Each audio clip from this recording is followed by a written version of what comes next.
To help us through this and a few of the other big stories of the day, Charlie Rowley, political commentator, is with us. You've not been with us for a while, Charlie. I thought you'd gone to jail or something. Where you been? Well, I don't know where I've been. There's no other place I'd rather be than with you, Ian. So, well, indeed, yes. I mean, that's just, you're only human, Charlie. I mean, I understand that sentiment.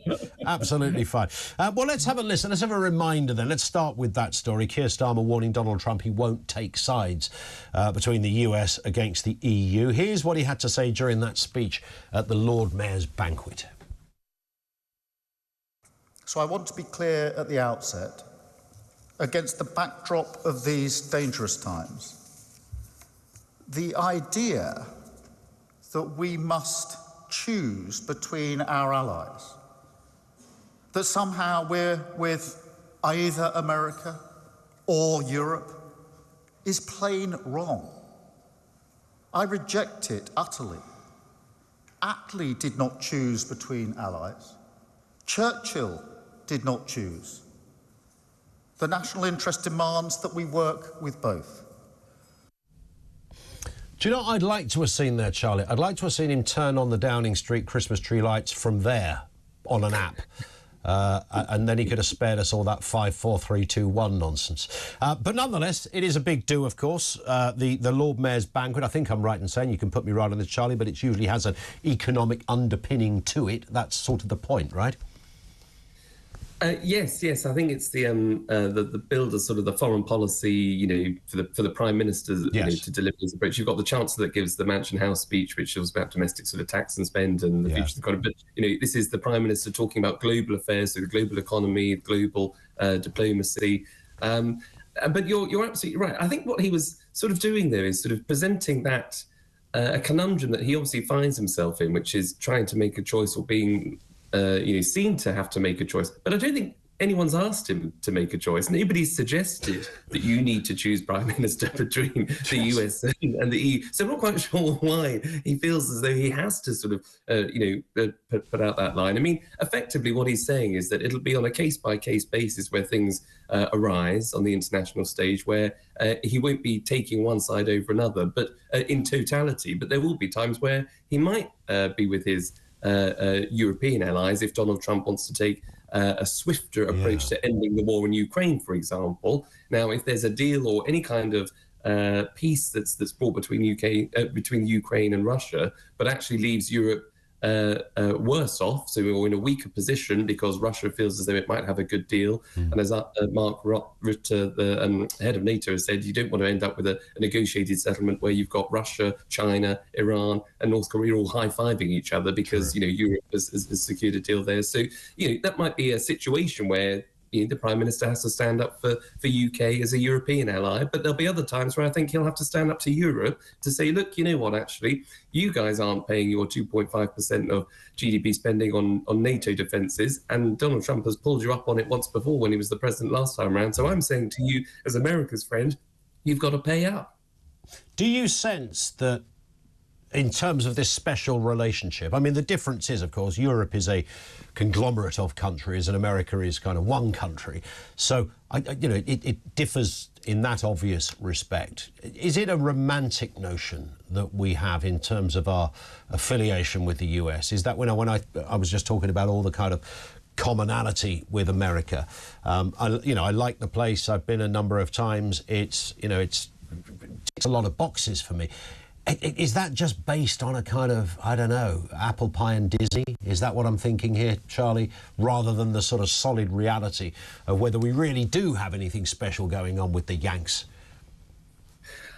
Well, I think we do. I always I fancy a bit of the States every now and again. They're our American cousins, we call them. They're just across the pond. I mean, I grew up, obviously getting involved in politics, but that was a lot of that time was during the Blair and Bush era, where obviously, we were side by side in terms of conflicts in the Middle East, and that sort of, binds you in a sense that, we seem to be the two front runners or two certainly leaders in the Western world trying to to topple, dictators. It's funny, isn't it? Because it's a bit like remembering your favourite set of Blue Peter presenters. Mine is sort of the Reagan and the Thatcher era, which makes it sound as if I'm much older than you, Charlie. I mean, perish the thought. Perish the very thought. I have to say, I was a kid at that time, but I do remember, Mrs. T and Reagan and going around in the golf buggy. And, when you look back at that era, there's a documentary, I think a year or so ago, I'm sure you clocked it as well, that documented that relationship, which wasn't always as straightforward between Thatcher and Reagan as we first thought. There were some battles there. He wasn't always happy. She wasn't always happy. But there was definitely a real aligning of values at that time, which kind of set the groundwork for sort of where we are today. I just wonder whether successive, mostly Democrat administrations have eroded those over the years. Quite possibly, and I think you're right. But I think it tends to be around conflicts. I think is the only example I think can come up. So I mean, I remember during the the Falklands, there was obviously a lot of pressure that Margaret put on Ronald Reagan to try and get the South American sort of Argentinians to relent, and Reagan was trying to balance his relationship between South America and the UK. So around conflicts, that's when I think you find out really who your friends are, and Reagan ultimately sided with the UK, and rightly so. Yeah. But you're right. Since then, Democratic sort of, but Blair and Clinton had a good, strong relationship. Yeah, they did. That's true enough. Maybe there's some rose-coloured glasses going on here. Let's move to this story, Charlie. Britain now worse at dealing with cyber attacks. This is GCHQ has said that the UK's resilience to hackers must improve as a matter of urgency. The head of GCHQ's National Cyber Security Centre, this is Dr. Richard Horne, had this to say on the situation of cyber security.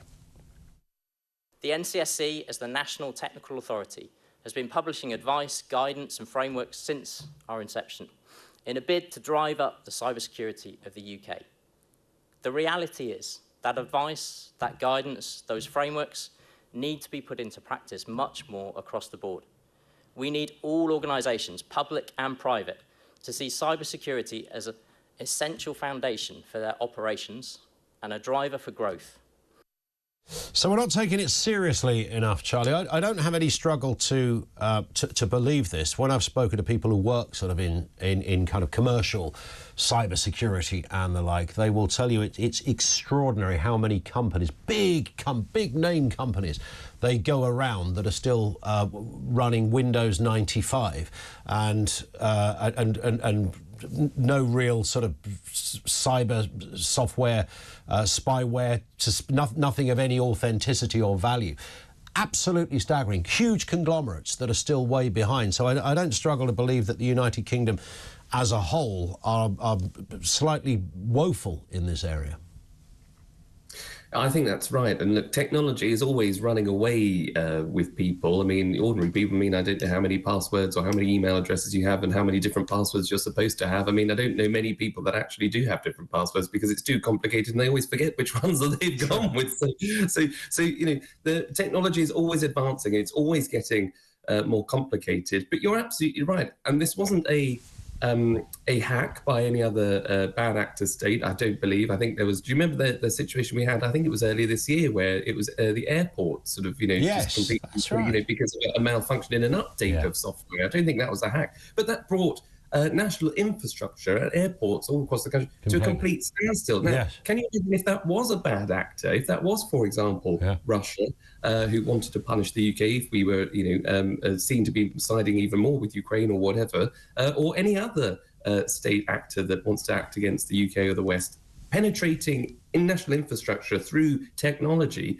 could bring goodness knows what chaos to us all. So it's vitally important that all of these things are updated, because that's the new frontier. That's where of course it is. I mean, can you imagine a sort of rogue nation wiping the NHS database of all records, in one fell swoop? I mean, the chaos that would ensue would be absolutely, unthinkable, and the damage to life and treatment that would cause.